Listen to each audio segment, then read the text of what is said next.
राधे राधे। यसअघि हामीले सनातन धर्मको बारेमा चर्चा गऱ्यौँ र बुझ्यौँ। नित्य अविनाशी धर्मको नाम सनातन धर्म हो अथवा हिन्दू धर्म हो। कयौँ दर्शकहरूले यही अनुरोध गर्नुभयो कि सनातन धर्म र हिन्दू धर्मलाई अलग अलग व्याख्या नगरिदिनुस्, किनकि सर्वसाधारण या प्राय सबैले यही हिन्दू धर्म भनेर नै चिन्दछन् यसलाई, र उहाँहरूको कुरा ठिक पनि हो। अस्तु, सनातन धर्म नित्य अविनाशी धर्म हो र सनातन धर्ममा तीनवटा प्रमाणहरूलाई प्रमाणको रूपमा लिइन्छ। यसको बारेमा हामीले बुझ्यौँ। शब्द प्रमाण, अनुमान प्रमाण र प्रत्यक्ष प्रमाण। सनातन धर्मको ज्ञान पाउनको निम्ति, यसको सिद्धान्त बुझ्नको निम्ति हामीले एउटा प्रश्न लिइरहेका छौँ र त्यो प्रश्न हो, म के चाहन्छु अनि त्यो कसरी प्राप्त गर्न सकिन्छ। यो प्रश्नको उत्तरको क्रममा हामीले यही बुझ्यौँ अनुमान प्रमाणद्वारा कि म आत्मा हुँ। हामीले यसअघि चर्चा गऱ्यौँ र विभिन्न तर्कद्वारा, जस्तै एउटा आँखाले देखेको वस्तु स्पर्शद्वारा पनि त्यही अनुभव हुनाले जुन चेतन तत्त्व हो त्यो आँखा र छालाभन्दा पर छ इत्यादि अनेकौँ तर्कहरूद्वारा जड वस्तुको गुण मिल्दैन, चेतन वस्तुको आफ्नै अलग पृथक गुण हुन्छ, इच्छा इत्यादि। यसबाट म शरीर हुँ भन्ने अनुभव छ हामीलाई, मेरो शरीर हो भन्ने अनुभव छ, त्यसैले म शरीर होइन। यी अनेक तर्कद्वारा हामीले यही बुझ्यौँ कि म अर्थात् चेतन तत्त्व शरीर होइन, इन्द्रिय पनि होइन, मन पनि होइन, त्यो छुट्टै पृथक चेतन तत्त्व हो। र त्यसै गरी आत्मा नित्य हुन्छ, यो पनि हामीले अनुमान प्रमाणद्वारा, तर्कद्वारा सिद्ध गर्यौँ। अब यसपछि अन्य विषयहरू बुझ्नु अगाडि, जान्नु अगाडि हामीलाई शब्द प्रमाणको आवश्यकता पर्छ। शब्द प्रमाणको बारेमा जान्नु छ, बुझ्नु छ। यसअघि मैले संक्षिप्त मात्रै बताएको थिएँ कि वेदशास्त्रको प्रमाण नै शब्द प्रमाण हो। जब तीनवटा प्रमाणको व्याख्या गरेको थिएँ त्यति बेला बताएको थिएँ कि इन्द्रिय र इन्द्रियको विषयको संयोगद्वारा जुन ज्ञान उत्पन्न हुन्छ, प्रत्यक्ष अनुभवात्मक ज्ञान, त्यसलाई भनिन्छ प्रत्यक्ष प्रमाण। कार्यलाई देखेर त्यसको कारणको अनुमान हुन सक्छ, यसलाई भनिन्छ अनुमान प्रमाण। र शब्द प्रमाण भन्नाले वेदशास्त्रको प्रमाण। अब वेदशास्त्र हामीलाई किन चाहियो त, यो प्रश्न आयो। कयौँ व्यक्तिहरू वेदशास्त्र आउटडेटेड हो भन्दै मेरै कुरा सुन भन्दै हिँड्छन्। कयौँ व्यक्तिहरू अवसरवादी छन्, उनीहरूलाई चाहिएको बेलामा चाहिँ गीतामा यस्तो बताइएको छ, कहाँ न कहाँको बर्बरीको कथा लिएर आउँछन्, कहाँ रामायणमा राम भगवानले यसो गर्नुभएको छ भनेर प्रसङ्ग जोड्छन् चाहिएको बेलामा, तर अन्य अवस्थामा शास्त्रलाई मान्दैनन्। यसलाई मैले नै अवसरवादी को संज्ञा दिएको छु।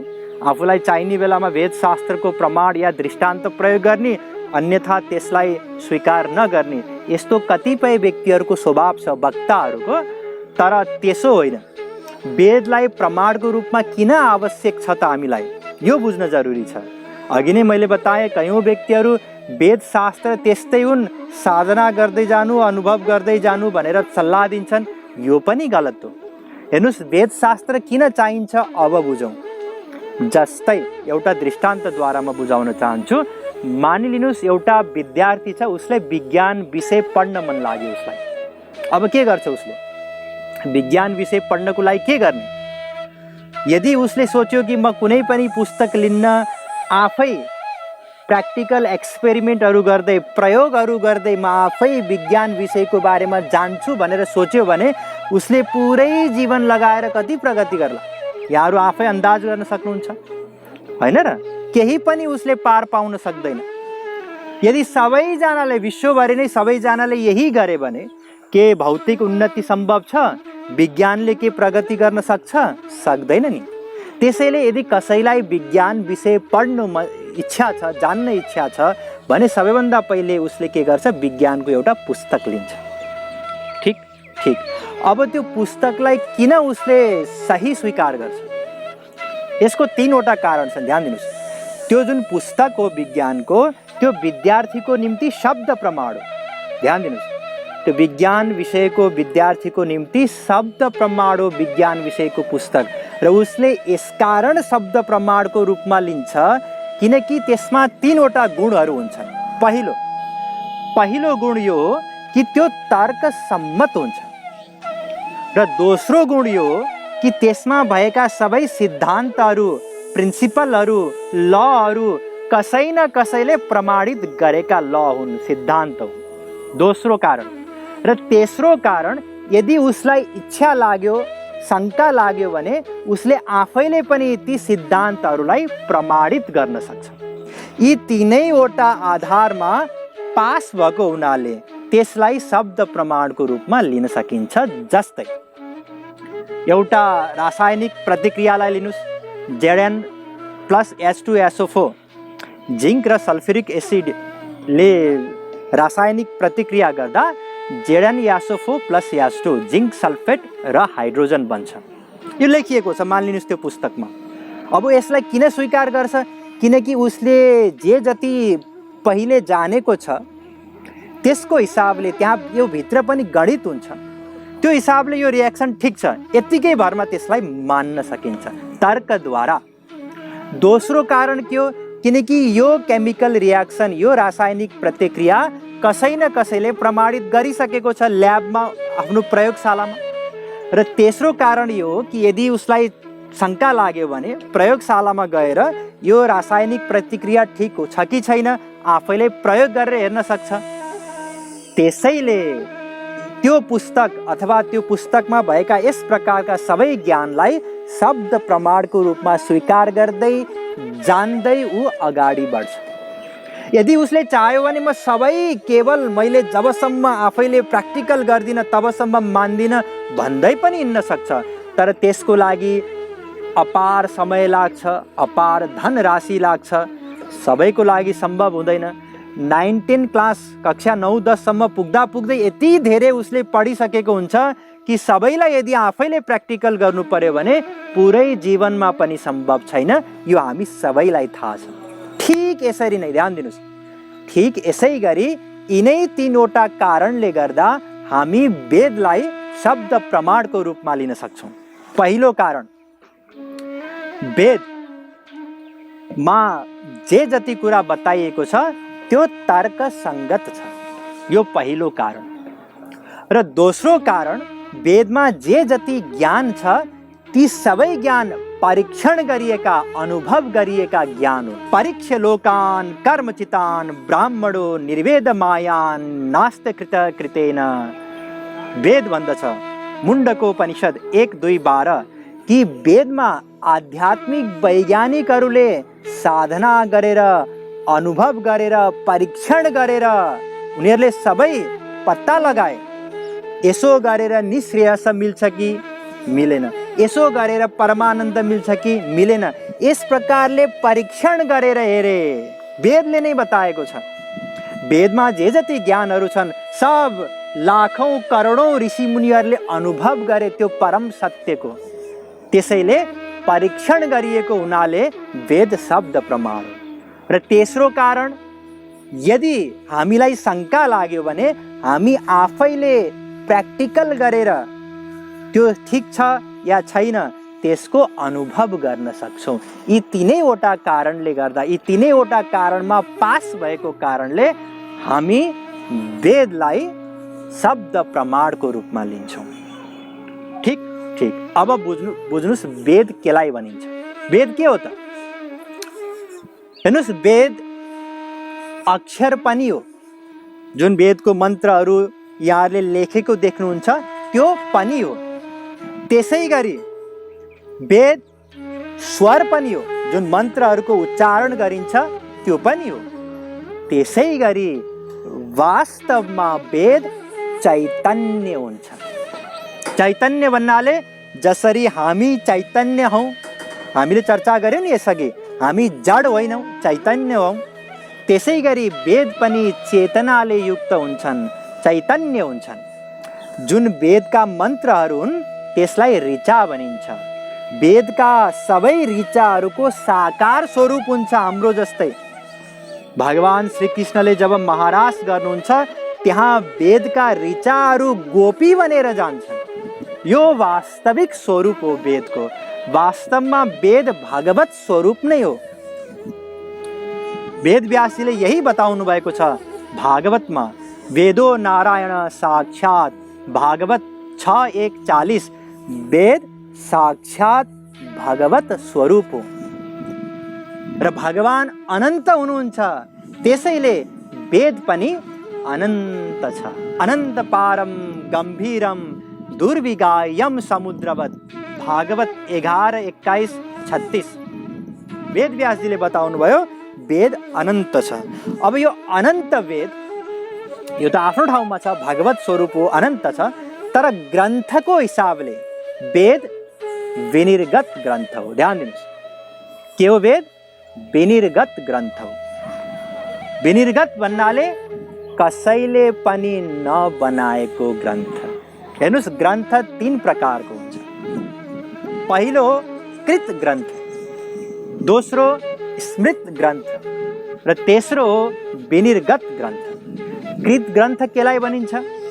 जसले परम सत्यको अनुभव गरेको छैन र आफ्नै मन बुद्धिले वेदलाई पढेर, भागवतलाई पढेर, गीतालाई पढेर मेरो विचारमा यो ठिक होला, त्यहाँ त यसो लेखेको रहेछ, त्यहाँ यसो लेखेको रहेछ भनेर यस प्रकारले आफ्नो विचार जसले लेख्छ त्यसलाई भनिन्छ कृत ग्रन्थ। यसमा गल्तीहरू हुन्छन्। 4 प्रकारका गल्ती हुन्छन् कृत ग्रन्थमा। पहिलो हो भ्रम। भ्रम भन्नाले वास्तविक ज्ञान नहुनु। जस्तै रस्सीलाई कसैले सर्प देख्न सक्छ, यसलाई भनिन्छ भ्रम। अन्धकारमा बाटोमा हिँड्दा हिँड्दा कहिले ए सर्प भन्छौँ नि हामी, यो भ्रम हो, वास्तविक ज्ञान नहुनु। दोस्रो हो प्रमाद। प्रमादको अर्थ हो मनको असावधानी।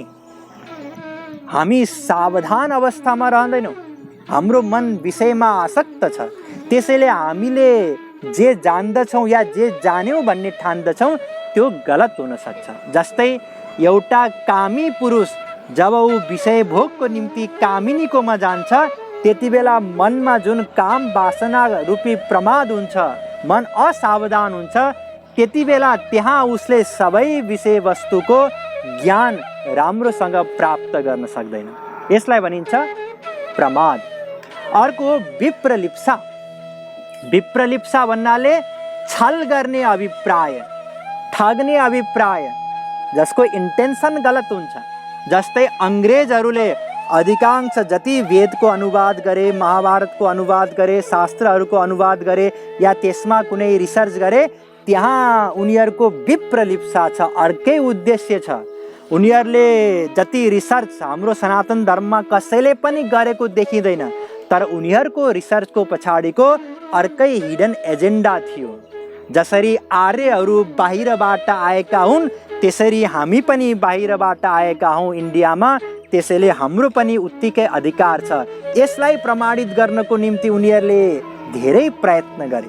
यो गलत इन्टेन्सन, विप्रलिप्सा। त्यसै गरी अर्को दोष हो कर्णापाटव। कर्णापाटव भन्नाले बाघेन्द्रिय। कसैको इन्द्रिय नै खराब छ भने अब उसले सही जानकारी पाउन सक्दैन, यसलाई भनिन्छ कर्णापाटव। यी 4वटा दोषले युक्त हुन्छन् कृत ग्रन्थ। त्यसैले कृत ग्रन्थलाई प्रमाणको रूपमा लिन सकिँदैन। ठीक। अब दोस्रो प्रकारका ग्रन्थ हुन् स्मृत ग्रन्थ। स्मृत ग्रन्थ भन्नाले जसले परम सत्यको अनुभव गरे सन्त महापुरुषहरू, उहाँहरूले लेख्नु भएको ग्रन्थलाई भनिन्छ स्मृत ग्रन्थ। जस्तै भागवत पुराण आदि। र तेस्रो हो विनिर्गत ग्रन्थ। विनिर्गत ग्रन्थ भन्नाले वेद जसलाई कसैले पनि लेखेन, कसैले पनि वेदलाई बनाउनु भएन, भगवानले पनि बनाउनु भएको होइन। यद्यपि भगवानको वाणी भनेर भनिन्छ, त्यो यसकारण भनिन्छ किनकि भगवानको मुखबाट निस्केको हुनाले बुद्धिबाट निस्केको होइन भगवानको पनि। जाकी सहज श्वास श्रुति चारी, भगवान सुतिरहनु भएको थियो मस्तसँग। प्रलयको समयमा सबै जीव सब संसार सबैलाई आफूभित्र लीन गराएर, वेदलाई पनि आफूभित्र लीन गराएर सुतिरहनु भएको थियो। र त्यही अवस्थामा नै उहाँको श्वासद्वारा चारै वेद प्रकट भए। त्यसैले वेद के हो? अनादि हो। अनादि भन्नाले सुरुवात नभएको। महाभारतमा हेर्नुस्, महाभारतमा जाउँ, महाभारतमा वेद व्यासजीले यही बताउनु भएको छ। अनादि निधना नित्या। अनादि भन्नाले आदि नभएको, निधना यसको समाप्ति पनि हुँदैन र नित्य रहन्छ। बागुत श्रेष्ठा स्वयम्भुवा। महाभारत शान्ति पर्व। आजभन्दा 5000 वर्ष पहिले त्यति बेला वेद व्यासजीले के बताउनु भयो? ध्यान दिनुहोस्, अनादि बताउनु भयो। त्यति बेला वेद व्यासजीले आजभन्दा 5000 वर्ष पहिले वेद बनेको थियो भनेर भन्नु भएन, अनादि नै भन्नुभयो। यो एकदम इम्पोर्टेन्ट प्रमाण हो। वेद अनादि हो। त्यसैले वेद शब्द प्रमाण हो र सनातन धर्मको अन्तिम अथोरिटी हो। यदि वेद अनुसार कसैले केही भन्छ भने त्यसलाई हामी स्वीकार गर्दछौँ। तर वेदको विपरीत स्वयं भगवानले केही बताउनु भयो भने पनि अब हामी त्यसलाई मान्दैनौँ। जस्तै बुद्ध भगवानले जे उपदेश दिनुभयो त्यसमा कतिपय कुराहरू वेदको विपरीत छन्। ती कुराहरूलाई हामी मान्दैनौँ। बुद्ध भगवानले भन्नुभएको सबै कुरा मान्दैनौँ यो होइन। फेरि ध्यान दिनुहोस्, बुद्ध भगवान वर्तमान कलियुगमा भक्ति मार्गको पहिलो प्रचारक हुनुहुन्छ। यो अत्यन्त गूढ विषय हो। पछि कुनै बेला प्रकरण आएछ भने बताउँला। अहिले हामी वेदको बारेमा चर्चा गर्दैछौँ। वेद शब्द प्रमाण हो। ठिक। अब उपनिषद केलाई भनिन्छ? हेर्नुहोस्, उपनिषद श्रुति प्रस्थान अन्तर्गत पर्दछन्।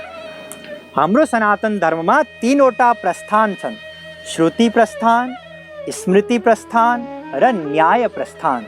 श्रुति प्रस्थान अन्तर्गत वेद अनि उपनिषद पर्दछन्। स्मृति प्रस्थान अन्तर्गत भागवत आदि पर्दछन् र न्याय प्रस्थान अन्तर्गत वेदान्त, ब्रह्मसूत्र, शारीरिक भाष्य आदि पर्दछन्। र उपनिषद श्रुति प्रस्थान अन्तर्गत पर्दछ।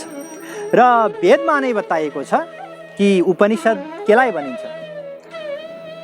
वेद अनुसार मुक्तिको उपनिषदमा बताइएको छ, एकैकस्यास्तु शाखाया एकैकोपनिषन्मता।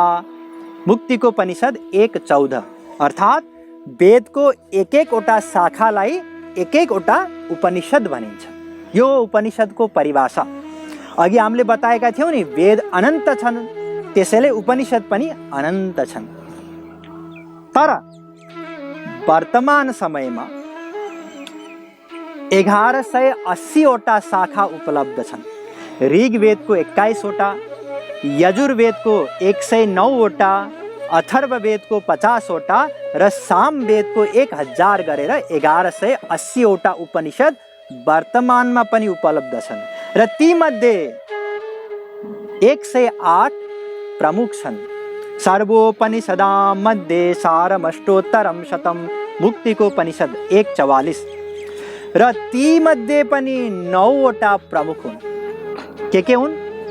ईशावास्योपनिषद, ऐत्तरेयोपनिषद, तैत्तरीयोपनिषद, प्रश्नोपनिषद, श्वेताश्वतरोपनिषद, मुण्डकोपनिषद, माण्डुक्योपनिषद, केनोपनिषद, कठोपनिषद। यी 9वटा प्रमुख उपनिषदहरू हुन् र यी सबै उपनिषद शब्द प्रमाण हुन्। किनकि यी वेदकै शाखा हुन्। त्यसैले अब भागवत पुराण र इतिहासलाई के भन्ने? इतिहास भन्नाले रामायण र महाभारतलाई इतिहास भनिन्छ।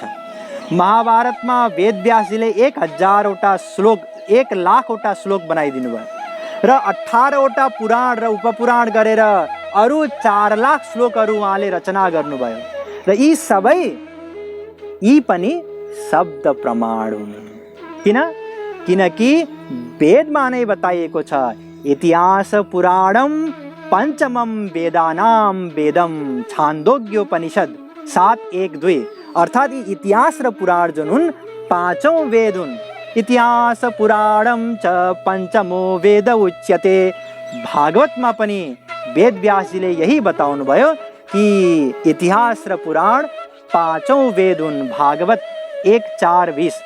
इदं भागवतम नाम पुराणम ब्रह्म संहितम। वेद व्यासजीले बताउनु भयो कि भागवत साक्षात वेद नै हो, वेद समान नै हो। भागवत 1:3-40। यस प्रकारले इतिहास र पुराण पनि शब्द प्रमाण हुन्। अब आउनुहोस् रामायण। तुलसीदासजी महाराजले रामचरितमानस लेख्नुभयो, त्यसलाई के भन्ने? तुलसीदासजी महाराजले सुरुमै लेख्नुभयो, नाना पुराण निगमागम सम्मतम यद। यो रामचरितमानस सबै वेद पुराण सम्मत हो, त्यसैले रामायण पनि शब्द प्रमाण हो। गीता महात्म्यको 6औं श्लोकमा बताइएको छ, सर्वोपनिषदो गाओ दोग्धा गोपाल नन्दन। भगवान श्री कृष्णले उपनिषद रूपी गाईलाई दुहेर यो गीता तयार पार्नु भएको, त्यसैले गीता पनि शब्द प्रमाण हो। वास्तवमा ध्यान दिनुहोस्, यी जति पनि 4 वेद, 4 उपवेद, 18 पुराण, 18 उपपुराण, 200 भन्दा बढी स्मृतिहरू, 6वटा दर्शनहरू र अनेकौं सन्तहरूले, तुलसीदासजी, सूरदासजी, मीरा, नानक, तुकाराम आदि जगतगुरु श्री शंकराचार्यजी, निम्बार्काचार्यजी, रामानुजाचार्यजी, माधवाचार्यजी, वल्लभाचार्यजी, चैतन्य महाप्रभुजी, रूप गोस्वामी, सनातन गोस्वामी, हित हरिवंश आदि सन्तहरूले जे जति कीर्तिहरू लेख्नुभयो, यी सबै शब्द प्रमाण हुन्। र शब्द प्रमाण यसकारण हुन् किनकि यी सबै वेद सम्मत छन् र वेद सम्मत हुनु अत्यन्त आवश्यक हो। हेर्नुहोस्, म यहाँलाई अत्यन्त सुन्दर एउटा प्रकरण बताउँछु। रामायणमा भगवान रामले एक पटक प्रवचन दिनुभयो, एक बार रघुनाथ बुलाए गुरु द्विजपुरवासी सब आए। सबैजना आउनुभयो भगवान रामको प्रवचन सुन्नको लागि र उहाँले प्रवचन दिनुभयो, सिद्धान्त सम्झाउनु भयो र निचोड बताउनु भयो कि हे अयोध्यावासी हो, सुलभ सुखद मार्ग यह भाई, भगति मोरी पुराण श्रुति गाई। मेरो भक्ति नै सारो सुलभ हो, सबको निम्ति सजिलो पनि छ। यो मैले भनेको भएर नमान्नु। किन मान्नु? किनकि वेद शास्त्रमा बताइएको भएर। त्यसैले भगवानले पनि प्रवचन दिँदाखेरि वेद शास्त्रको प्रमाण दिनुहुन्छ। किनकि शब्द प्रमाण हो वेद शास्त्र, र वेद शास्त्र केवल हाम्रो निम्ति मात्रै सर्वमान्य प्रमाण होइन। पाश्चात्य दार्शनिकहरूले पनि यसलाई सर्वमान्य सर्वोच्च ग्रन्थ मानेका छन्। उनीहरूले यस्तो अभिव्यक्ति दिएका छन् जसलाई सुनेर हामी गर्व गर्न सक्छौँ कि वेद हाम्रो सनातन धर्मको निधि हो। यसको बारेमा बताइनेछ तर अर्को दिन। जय श्री राम।